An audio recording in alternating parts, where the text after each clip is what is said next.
Thank you, Mr. Speaker, and thank you, Mr. Levin, for yielding me the time. First, I rise with so many of my colleagues today in remembrance of one of the worst days in our nation's history. It is a solemn day of remembrance and prayer for those who lost their lives on that fateful day.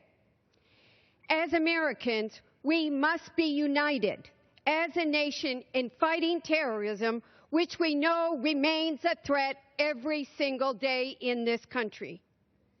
September 11th is a day burned in the hearts and souls of all Americans, and we must work hard together to ensure that we never witness such a horrific tragedy in our homeland ever again. We all agree, never again. And I say that, like my colleague from New York, Mr. Crowley, as a woman who lost a cousin in a terrorist act and watched a woman I loved never recover from her son's death. We all care. Congress and this country as a whole have a responsibility to work with nations across the world in pursuit of peace. My district is home to one of the largest populations of Arab Americans in the country, who, like so many of us, came to the United States as immigrants. They are among the most patriotic Americans I know.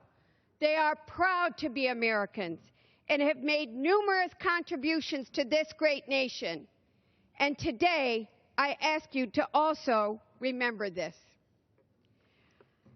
I rise in support of the Joint Comprehensive Plan of Action.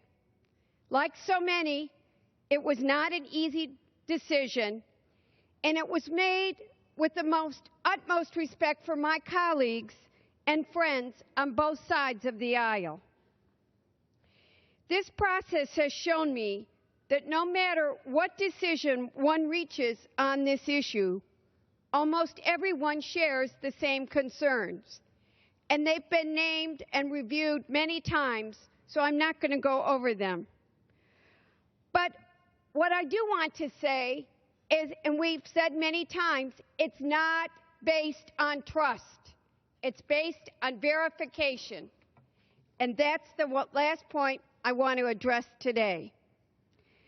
Congressional oversight of the Iran deal will not end with this vote. In fact, it will just be the beginning. This effort must be bipartisan, and I hope it will be divorced from the acrimonious politics that have dominated too much of this discussion. 30 seconds. Gentlelady is recognized for an additional half minute. To my colleagues on both sides of the aisle, let's work together for peace in the Middle East and across the globe.